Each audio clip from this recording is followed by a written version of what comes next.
Welcome to Problem Solvers. Me and my guy Marco here chop it up in the office and go over real life real estate problems. That is right, man. Look, this is no YouTube joke. We talking about real life problems, real estate world. We're not going over the stuff that the regular YouTubers be talking about.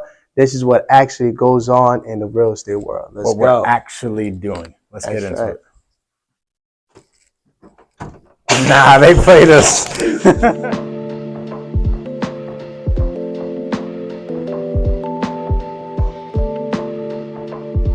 Yo, what's poppin', everybody? Welcome back to episode 2 of Problem Episode Solvers 2. with That's what my it guy is. Marco. Marco, what's How's it poppin'? going, my We brother? got your boy Mike Gomes here. We're gonna go over some problems that we are going over in real life right now, like actual real life problems. Real Stuff life, that man. Can't make it up. Can't make it up, man. you can't make this stuff up. Can't make it up. Like real stuff that people on YouTube don't really talk about.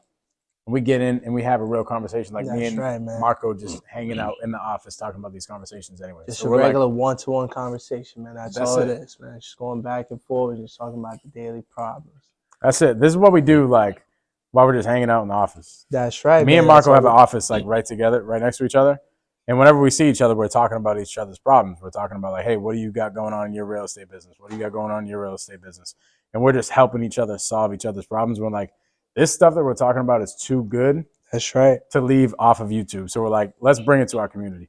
So Marco, what's going on, bro? What do you got going on this Hey, week? man. Look, as we said the last time, the question is, what don't we have going on, man? Right. Mm-hmm. So, but nah, man. But so right now everything's going pretty great. It's just locking up a couple of deals, some wholesales, fixing flips. Got a few coming up. But Okay. the one right now that Have you been I would seeing call, like a lot of wholesale deals coming up? man, lately I've been seeing a lot of them floating around Mm. because the thing is, so it's either you're wholesaling them, so you're the original wholesaler or you're co-wholesaling. Because a lot of wholesalers, what they're coming across is they don't have buyers. Mm-hmm. Even though they're catching these deals, they still don't have those buyers. They Like still me. don't. They still don't have the buyers to buy these wholesales because Mm-hmm. you know, right now it's more of a buyer's is more of a buyer's market, but more so on long-term holds and more of that sort, so that the DCSR makes more sense Yeah. in the longer run rather than as of right now at this exact second, right? Because a lot of people aren't doing fix and flips because they're scared about what's gonna happen because the rates just went up on Friday. It just went up to 7%. So right now our regular conventional mortgages are at 7%. So then if you think about it, your hard money is at what? Probably looking at if you're a non-experienced developer, you're looking at probably approximately about 11.5 to 12%. I'm a loan officer as well, so I could speak on that. Mm-hmm. So with that being said, that's kicking a lot of people out the market. So now it's narrowing down your buyers list by crazy amounts. So you're saying the people that have a big buyers list are the people who are eating right now Already people are eating. because we're That's like, right. where the heck is the liquidity in the marketplace? That is correct. And also as we spoke about it the last time as well over the episode 1, we spoke about how you can bring value. And if you can bring value, that's your way of, Mm-hmm. making money and putting yourself in the deal, right? So if you're wholesaling, but if you're wholesaling to beginners, people who don't really know how the game goes, you stay in equity wise, and then you teach them how the game goes throughout the renovation. Mm-hmm. So you're wholesaling to them. So it's your fee for finding a deal, which is a very big thing because if you wouldn't find a deal, they wouldn't even have the deal in the first place to be doing, right? Right. So should be compensated for that in the first place. But then aside from that, then there's the management, there's the bookkeeping, there's the finances, there's the PM work, the project management work, and the construction teams and all that good stuff. But you can bring that value, add that value, and then put yourself in equity wise, Mm-hmm. right? So that's what I'm coming across right now, finding these nice wholesale deals and basically just problem solving, just being in the office and then my phone is just ringing. Hey, Marco, I have this problem. This is what I have going on. And my mother's going through this, my father's going through this, or my grandmother just passed away. This is what we're looking at. I just had one of my boys call me. He's on vacation right now. He's out of the country. He just called me and said, hey, this just happened to one of my boys. And the state may be taking the property. What can Mm-hmm. we do? Boom. And then from there, it was a brand new A lot deal. of problems coming up. A lot of problems coming up. But That's what we do, right? Problem solving. We solve We problems, solve bro. we solve That's problems. that's what That's we all we do. do, right? So we want people to bring us problems so that we can solve the problems. Mm-hmm. Because that's just what we do. 100%. That's right, man. So we're seeing it on our side too. I know you said, a lot of people be the dispo wholesaler where they have all Hmm. the buyers and stuff like that, and that's how they get their in on the And they deal. even making more money than the original wholesalers because once they bring in the wholesalers lock up these deals and they tell them, oh, so your baseline is that, right? So you give me your red line, you tell me your red line is let's call it you're looking to make 10 grand. And then if I go I flip the paper for another 30, 40,000 based off of Mm-hmm. my buyers list. And if I'm gonna be in equity wise, I can now speculate where my budget is gonna be at because I Mm. know I'm going to be involved, so I know I can lower down my construction costs on Okay, so labor you're in so many you're other areas. saying you're saying you will bring a buyer to the table and also be an equity partner on the Also, be deal, an equity partner and in the now deal. you also have control of what you guys purchase it at. Correct. So that way I'll have control what the profits will be. I Mm-hmm. have control how much I will spend because I know where my cost per square foot is, and I already have my my general contracting team put in place. So it's not like I'm hiring a brand new team. I have to work with different people that I don't know how Mm-hmm. much they charge. So for me, even my electrician, I already know how much he charges per room. So I already know what the cost is, Mm-hmm. right? So I'm walking around, I'm saying, oh, so you know what, it's gonna be 10 grand, but if you would have done it for 8, it would have made more sense. So then Yeah. I'll go up to my electrician, like, hey man, just 88,000, because I know I'm gonna give him way more deals in the Mm-hmm. future, right? So I'd be in, and I'm able to tell what my cost would be, and then I'll buy myself into the deal and add the value, and put yourself in it. That's all it is, 100%. man. But So for me, like I do the opposite. I'm the guy finding all the deals. And then when it comes to who I'm wholesaling with, because I do pretty much the majority of my deals, unless I have one of my homies that's a buyer in the area or something like that, and I want to get them a deal or something, I'll dish it off to one of my internal people, one of my internal buyers. But essentially, all my deals that are sold are through dispo wholesalers. So they're going out building their buyers list and everything like that. And I don't do, hey, I want X. You can take anything over that. I do percentage. Whatever the assignment fee is, we're splitting it a certain percentage, and that's what I negotiate. And if you don't want to do that, then cool. I can go to the next dispo wholesaler that'll do it. yeah, I mean, look, that's the right way to approach it, right? For me, if I catch a deal and then you bring me a buyer, I'm making $50,000. Like the overall wholesale is 50,000. Then you ask me, hey, you know, how much am I making? Like, hey, so you make one phone call, you got your guy, Mm-hmm. which I appreciate it, and it's gonna benefit the both of us. You make the deal happen. You added some value, but for me on my end now, I'm only gonna be able to cut you this because I was the one that actually did the legwork. I Mm-hmm. spend the time, the CRM systems, you're paying for that, all that good stuff. Then your assistants, the people who's making the calls, all that you have to take account, all of your expenses, right? All of your overhead. Then be like, oh, hey, and what about my time and my profit? Because I actually, Mm-hmm. went out and negotiated, which is one of the hardest part is actually getting the deal locked up, which is Yeah. negotiating. Finding the buyers, like, you know, you're always gonna find a buyer, but now it's finding a reliable buyer. And that's the thing. That's why I like building relationships with That's right. specific dispo wholesalers because I'll go to You them have every single reliable time. buyers. Exactly. I'll go to them every single time. I only work with maybe like three main dispo wholesalers that I work with that will sell all my deals, and that's Mm-hmm. it. That's all I want to work with. I don't want to work with a bunch of boneheads that say they have buyers, and then I send them the deal, and all of a sudden we're 10 days up to close, and the guy backs out, and you know what I mean. I just want to deal with the people that I know are doing good business, and then we just end up coming to terms pretty much on all of our deals where we want to sell them at. Like, do we want to split them all 50-50? Are we doing 25-75? Like, whatever. We figure that out Based with off of the legwork. based off of, well, not based off of the deal, based off of our relationship and how many deals we're bringing to That's them right. and stuff like that, right? I Sometimes it agree. changes deal by deal. If the deal's tight, we'll do a different percentage or something like that. But That's typically, correct. we'll have the same percentage throughout our whole entire relationship, and because I'm bringing them multiple deals, right? And that's just what we have come to an agreement on. You're better off making something than making nothing. Right. Exactly. I'd say you'd rather have a piece of the watermelon than the whole grape. I agree, man. You know. No, So I definitely I agree. realized that after I went on an appointment right one time, offered this lady 175, I believe. Didn't take my offer. I crushed the appointment, by the way. Like very good buy appointment. And It went killer. Then I give the offer, and she doesn't accept my offer because she just wanted way too much. She wanted 200 grand, and I'm like, there's no freaking way I can give her 200 grand. I don't even think I found a buyer anywhere north of 190. So I didn't lock it up. And then 2 months later, I saw it on Facebook listed for 240, and I'm like, holy crap! There ain't no way they're selling this property. And it did. And it ended up selling. I ended up reaching out to that dispo wholesaler, and we now have a good relationship together. And she was like, "Oh yeah, I've got it under contract at like 195, and we sold it at 240." And I'm like, "Bro, So she I could just have made. easily locked it up You at." could have easily made 50 grand, but you thought it wouldn't sell. Because the thing Yeah. is, right, right now in every deals that I'm purchasing, the way that I'm looking at it is value add, right? How can I add more value? How can I sell it for a higher price point that majority of people are thinking they wouldn't be able to sell for? Mm-hmm. Is it the finishes of the property? Is it something that's going to catch the buyer's eyes? Is it adding square footage? Is it adding another bathroom? Is it adding another bedroom? Right. So I'm looking at those things. So those things that's going to probably cost me another 6 grand, 8 grand to do. That's going to pump up the price by another 60 grand.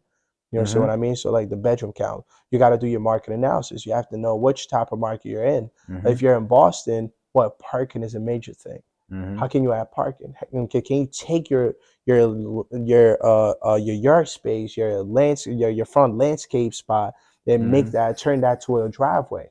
Can you do those type of things that you can pump it up another 60 grand, right? So Mm-hmm. can you just apply for a curb cut in the city and just do the curb cut and then just throw on a driveway leading into your backyard, which is going to probably take you about what, another month, and then Mm-hmm.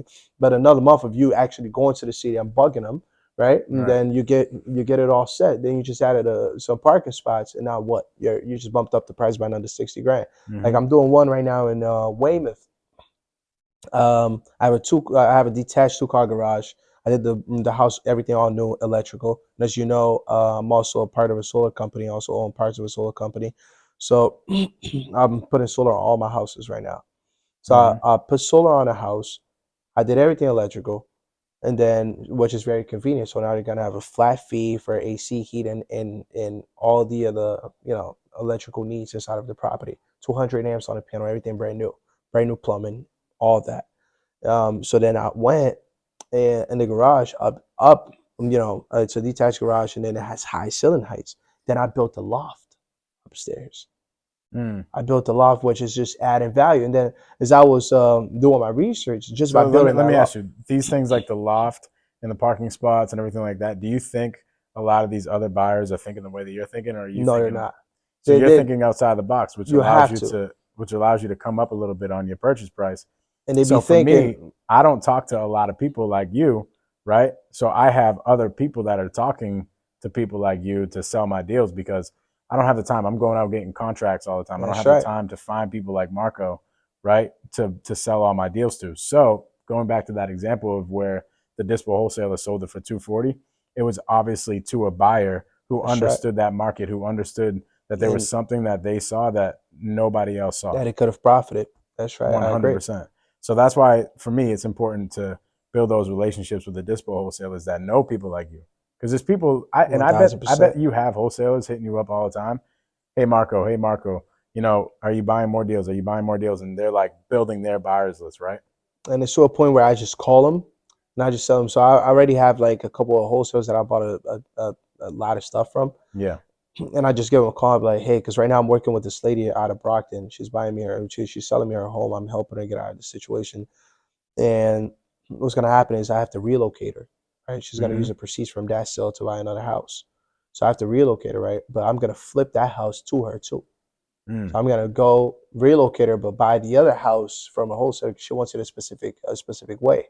So Mm. I'm gonna go buy that house at a discount, Renovate it, and then renovate it, and then flip it sell it to to her, her. and then buy her initial property, which is gonna use her proceeds from that That's property to buy gangster. the other property, right? Mm-hmm. So with that being said, I actually already called my wholesaler that in that area that finds a lot of stuff in that market. I already called him. Hey, I'm looking for this, that, and that. I need this by the end of the day today. Can you give me a property of that sort? He's like, yeah, I'm gonna get back to you at the end of the day. I'll probably get you something. I have a list Mm. right now with real warm leads. And I'm gonna call everyone and really set up some appointments, And my first appointment, you're gonna pop in there with me since time is of the essence. Mm-hmm. You know what I mean? So And boom, you got it locked up. And then now I'm waiting to hear back because it was actually today. So now I'm waiting to hear back this afternoon. That's So pretty dope, I'm though. going to check it out. So, it's just finding a problem, finding a solution. You just found a property that was completely messed up. You just renovated it. Was you just appreciated the neighborhood? You fixed the problem in that neighborhood. And now then you fix another problem, which you help somebody else get out of a hard situation. Now you just plug there into, you help her sell her home, going through a divorce, wants to get rid of that home, help her get rid of that situation. Then you take it from there, plug it onto the new house, which you fix the other problem in that market. Now you fix two problems, and boom, I love it. two problems solved, and that's all it I is. love it. So, yeah, bro. As far as what I got going on, this guy here.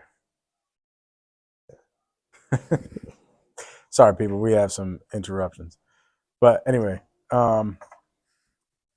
what I got going on is I stopped the foreclosure today. Didn't stop it, but extended it. Okay. So you extended it by another 90 days? 30. And how were you able to do that? So actually, I got a question for you after this. Go ahead. Okay. I got another deal that I'm going to present to you, and I'm sure you probably got a solution for it. Say no more. You go ahead first. So when you have a lead, right, that is about to go into foreclosure, there's so many different things that you could do to stop it. But for this particular one, we didn't even think that we were going to have to stop it, right? We had this under contract about 30 days ago. We have it under contract at a certain number that made sense. I'm like, bro, this is going to go off easy. I'm going to wholesale this deal. I don't need to buy this deal. I'm just going to wholesale. It was a pre-foreclosure. Yeah, pre-foreclosure. Okay. So we go over to, we get this thing locked up, and she tells me that there's an auction date of March 7th, which is tomorrow. And I'm like, okay, cool. We have 30 days to find a buyer and closing this thing. We're fine. We don't need to extend the foreclosure. We send it out to all the buyers in the area, all the dispo wholesalers in the area. And we had it under contract 3 times with buyers, and all 3 of them backed out because there was a major septic system that was going to have to be replaced. It was not just a regular $20,000 septic. This thing was going to be like 40 grand, and it killed our deal. I'm going through the same situation right now, but I'm still proceeding with the sale. The septic system, the one we spoke about the last time. So that's what I like about you, bro. You're a buyer who probably had it under contract, right? And you were like, you know what? I'm just going to perform on this thing. And figure out a solution. And now my way of getting out the jam is adding square footage in the basement. I love it. So I'm going to add another 600 square feet. It's 1,100 square feet. It's going to be a total of about 1,700 square feet now. When I put it on the market, I was planning on getting 410 as is the way it was. Now I'm going to aim for 499. So I love that, bro. And I blame this on myself that I didn't vet these buyers enough because I outsourced the dispo, right? And I didn't vet these buyers enough. What I should have done is I should have said, hey, set some upfront contracts. Like, hey, if we end up going like 7 days and you back out, that's not cool for us. So just don't end up doing the deal. Or I should have done really hard earnest money from the jump. They had like 2 or 3 days for a contingency period, and each one of them backed out.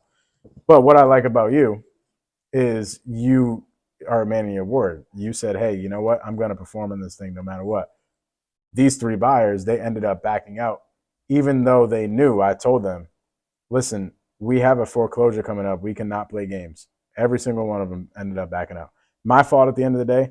But if you are a buyer, okay, and you're putting properties under contract, or maybe you're a dispo wholesaler and you're putting a property under contract, don't put people in a bad position, right? If somebody needs to sell a deal here in the next like 30 days because of a foreclosure, don't put them in a bad position where you're going to drag it along for 5 days. Just make sure you're like, you know what, this isn't a good fit for me. You're just being selfish at that point. Or even just don't get too excited because you just found a deal and now you don't care about the back end situation where you have someone who's actually being foreclosed on, which is not a $10,000. It's not a $10,000 loss, or it's not a $40,000 loss. Now they have their whole life on the line for the next 7 to 10 years where they cannot do anything, right? Because if the foreclosure records on record, they're basically in a way screwed, right? And now they just trust you to go ahead and pass you the deal. Now you're gonna fumble the ball. It's not cool. Anyways, I blame it on myself because we didn't do a good enough job of setting the expectations. We didn't Vetting the do a good enough buyers. job of making sure that they had hard earnest money, right? They did put down earnest money, but we gave them a 2 or 3 day grace period, and every single one of them backed out of that 2 or 3 day grace period. So it is what it is. My fault. So now going forward, if you're one of our buyers, you're putting down hard earnest money, and that is not refundable. You're not getting a contingency period or none of that. If you don't put down hard EMD, you will not get a deal from us. Anyways, so it comes up to last week, and we were trying to talk to the trustee. So here's another thing. When a property is getting foreclosed on, the bank doesn't foreclose on the property. It's what we call a trustee that closes on the property. So this is a lawyer that's hired by the bank to foreclose on behalf of the bank, because the banks aren't in some sort of business to foreclose on properties. They're like, listen, I just want to collect checks and collect interest. I do not want to foreclose on people. So they hire it out. So they sub it out to a third party, which that would do it.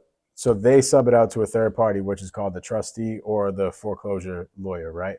And that foreclosure lawyer, we got in touch with them over the past like 2 weeks, and she's just been dragging her feet, right?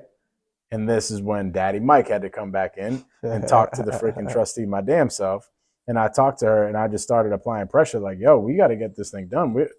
Lady's about to get foreclosed on here in like a few days. Why do we not have an answer from the bank? I'm confused. What's she said? So she's like, oh, okay. After like really pushing her, she ended up saying, oh, okay, I'm going to make sure that they review this by the end of the day today. Call her at the end of the day. This is Friday. Call her at the end of the day. No answer. She just reached back out to you today. I'm like, dang. She ended up calling me on Friday, like after she didn't answer, and said, yeah, I still don't have an answer. So I'm like, okay, we're going to have this lady do a bankruptcy so that we can extend it, because a bankruptcy like forces the foreclosure to extend. So I'm waiting for that answer on, which is today, Monday. You know what's crazy? I'm going through another deal in Cape Cod that I'm dealing with a bankruptcy right now. And yo, my bad to cut you off. No, you're good. So it's funny how I took a look at the property off market and I sent an offer. My offer got accepted. Then sent it over to the bankruptcy attorney. The bankruptcy attorney said, nah, it has to go live on the market for at least one open house. Yeah. Before it can actually be recorded. Because I know foreclosures doesn't have to be on the market. It just has to go on the newspaper. Right? And probates has to go on the newspaper. The short sales and estate deals has to go on the newspaper. But bankruptcies has to go live on the market. Yeah. So, and then what happened was we ended up taking some shitty ass, I can't say the address. We ended up taking some shitty ass photos. We spoke to the agent, we ended up taking some shitty ass photos. And then we put it on the market just so we could, we put it way higher than what I even locked it up at. For the price at, like another $50,000, $60,000 over. Just so what it would normally go for. Just so nobody would even show up at the open house. And people showed up at the open house, they're like, oh, nah, the pictures didn't even do the justice. Oh, blah. Then they didn't accept it. And then I placed an offer the same day, that morning. Then they accepted my offer again because they initially had accepted it. Right. So that's about it. So that bankruptcy automatically extended that person's foreclosure. Like they were about to get foreclosed on. But which chapter? Which chapter 13? Chapter 13. So they did a chapter 13. Most likely, I'm just assuming, and that extended the foreclosure. That's usually what happens. But today is Monday. So this whole entire weekend, I'm sitting here waiting for a call from the trustee, because she said that she might call me on the weekend. No call. So Monday comes, and I'm like, all right, I'm going to have to break the news to the sellers and let them know that they're going to have to file a chapter 13. At 9 a.m. this morning, Monday morning, trustee calls me and says, hey, the bank extended the foreclosure. I'm like, yes. Oh, man. I'm like, let's go. Another 30 days. So we got another 30 days. So what we're going to do is a short sale now. So now we have time to do a short sale. Oh, man. And you know what's crazy? You just started talking about what I was going to ask you right now. That was going to be my next question. The short sale. Because right now, Manny and I, we have a deal in Brockton that were so this is the scenario, right? So I'm just gonna throw some numbers out there. So it's a 2-family. The owner of the property passed away. Now the the point in here is the it's a sister, but there was a medical lien on the property for 380,000. Mm, I don't know what the heck that guy did, but I'm sorry. I mm. mean, I can't even talk about it too much. That's a lot. But so 380,000, and now we need to break off, the medical lien, and then Mm. also pay, and then once you consider the renovations needs at least $180,000 worth of work, Okay, so the medical lien has 380 on it. and then the house needs at least about another buck 80. What's Well, on the mortgage? the mortgage right now, the house is paid off. Okay, so the only thing attached to it as far as debt is the. That's right. That's it. So then we would like to break the sister off by like maybe another 20-25 grand. I mean, Okay. just so she can get rid of the property and just get rid of the liability. Is It your needs contract a price shit ton of work. higher than 380? What was that? Is your contract price higher than 380? What my contractor price higher than 380? No, like your contract price. What do you have it under Or my contract for? contract price? No, it's not higher than 380. I'm still negotiating the deal, so I'm figuring out what the best way is to how to go about it before I lock it up. Where do you have to be at? So right now, I'm thinking I have to be anywhere in between 390 to 400 grand. Even though that's gonna eat up into my profits, but I have to get creative as to how I add value. Because And solar, she wants 25,000. that's right. That's what I'm aiming on giving her, and she's very willing to work with it. And I'm Well, gonna that offset that with it sounds added like if value. there's 380 left on the medical lien, and you're buying it for, let's just call it 400, you can negotiate her down like another 5 grand. You could just wipe out the medical lien and just buy it in cash. But let's just say, go ahead. But how can I get rid of? I mean, just at least cut down on the medical lien. You can. How? So what I've done before, right? I had this property in Taunton that we were working on, Oh, it's a and medical lien. no, but it's a lien. All liens are kind of the same. They all have a lien holder and they all have a person Mm-mm. in charge of the lien that you got to talk to. So this particular one in Taunton, lady had one of those companies go to the house where they put the new kitchen in and new roof and all that to get it energy efficient. And I just called the person who was in charge of that lien, and I just said, "Hey, I'm trying to buy Betty's house, right? I have a purchase price here of 160." And I said, including the mortgage and you guys' lien, you guys, she's in total of a total payoff of like 190. Betty's in a bad situation. I don't really know what to do. She's about to lose her house, but I can't come up anymore. Like, how do we help Betty out? And the lien holder was like, "Oh, dang, there's nothing that we can do. We can't get Betty any money." So I'm like, "Dang, okay, you can't get Betty any money." I was like, I mean, what if we just found her a place to go? I mean, she won't get any money on the deal, but we just helped her move her stuff and we just bought it at 160. And the guy said, well, in an event where she doesn't get any money, but you just buy it at 160, we'll just write off the loss, right? That's what I was thinking. So that lien that they have was like $60,000. They would have wrote in a $30,000 loss, and I basically negotiated the lien down an extra 30,000 bucks. So you can reach out to that lien holder and So just. they cut down an extra $30,000. Mhm. But on your case, they don't look at how much you will be making as a profit. No, So they don't care because that's just market comparables and what the ARV will be in the back end, which it's that's all up to you. It's all negotiations. So as if for you, for instance, you could bring them the renovation budget or the Don't bring contractor none of that. quote. You wouldn't even have to This do. is this is negotiations. It's like sales, bro.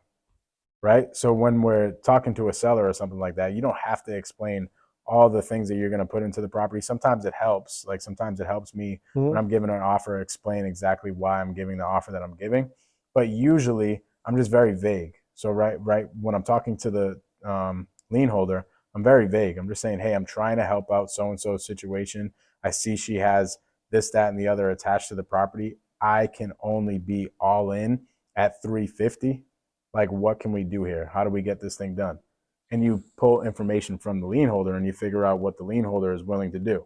And now you're in a negotiation. You see what I mean? Because that lien holder might say, "Oh, I got to go talk to my boss and see if I can get 360 approved or something like that." You see what I mean?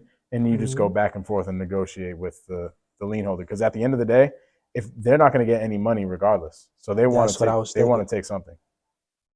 Okay, and that whole process, usually if you buying it as a short sale, how much time would it add? I was assuming I was adding about 30 days. So that's not a short sale. A short sale would be going directly with the bank. What the bank, So correct? this is just a lien holder. This is Just a somebody lien that holder has like a situation, just negotiating, right? So the yeah. short sale, so just kind of run me through your regular short sale. You just go after the bank and just ask the bank to take less money. If the mortgage is higher than what the property can actually be bought for. Yeah, I always hire the short sale negotiation out. So I have a guy, his name is John. He negotiates all my short sales. So That's when what he does. He just that's deals with what he short does. sales. That's like his main business. His main business is he has callers that know exactly what to say to the banks. To be honest, I don't even know what the heck to say to the banks because I just hire him to do it. So he has his people call the banks and negotiate the lien down. They have to list the property for a day or something like that, like you said. And then they take in some offers and then they submit the offers and they negotiate with the bank. And it takes about 6 months, usually like 3 to 6 months, in order for the bank to accept and approve one of the offers and for the property to be closed on. So that is a short sale, but short sales are with banks, right? But if you're buying the house, so then the bank has to accept the offer. But if you're looking to buy it as a flip and then it's going through a short, and then you're making them go through a short sale so you can buy the property, how beneficial would that be since it's the bank's it's in the bank's control for the offer to be accepted, not the sellers. So Yeah, how it would you is. know the bank will accept your offer in that case? Well, you got to give it to your short sale negotiator. Then my short sale negotiator will work out my offer so that it can get accepted. In short sales and in a situation with your lien, the seller never makes any money. Okay, like technically they're not supposed to make any money, and I'm gonna give y'all some sauce. Okay, Understood. they're not supposed to make any money if they have a lien attached to it, where that lien gets negotiated down, whether it's a medical lien or a mortgage. Mm-hmm. If that lien has to get negotiated down, that lien holder never wants to see, in my situation, Betty receiving any funds because they're like, any That's fair. excess from the sale needs to go to me to pay off the lien. Okay, but here's how we were getting Betty some money in her pocket. We were closing on the property, and then we had a separate agreement on the side, which Where was you gave Betty something on the side. a bill of sale for the contents of the house, like the chair, like the desk. So the bill of sale says that I'm buying the contents inside of Betty's house for whatever amount of money, right? And then outside of sale, we give that to her, and that's how she ends up And receiving money. that's how she receives her cash. Can you Correct. add that to the HUD or no? Absolutely not. No. So that's out of pocket cost. Mm-hmm. Oh man, but that's a way of doing it. Right. So in an I event love it. where you're talking about, right, lady wants like $25,000. Just kick her. Okay, what you could do is you could try to negotiate that lien down to like 340 or something, and then on the side give her the $25,000. That's good, man. See what I I mean? like it. I like it, man. Appreciate it. Appreciate it, Mm-hmm. man. So, but the short sale is only with the mortgage companies and the banks. What you're talking about is just Just negotiating. negotiating liens. But it's very, dude, everything's a negotiation. It's like That's right. you ever heard of like a credit card company try to collect something and they got to go like back to their team and stuff like that to try to Mm-mm-mm. get something approved? That's exactly what the liens are doing. They're just like the credit card companies trying to collect money. So See, either they if collect something or they collect nothing. So they're exactly better off collecting something, right? So it's just 100%. negotiating. I Yep. like it. Yes, sir. Well, let's go, family. This was another episode of Problem Solvers. We're going to catch y'all again next week. Tune in, get active in these comments, drop some comments, take a screenshot right now. Me and Marco are going to put a post. Screenshot, tag me and Marco on Instagram. And we are out. Peace.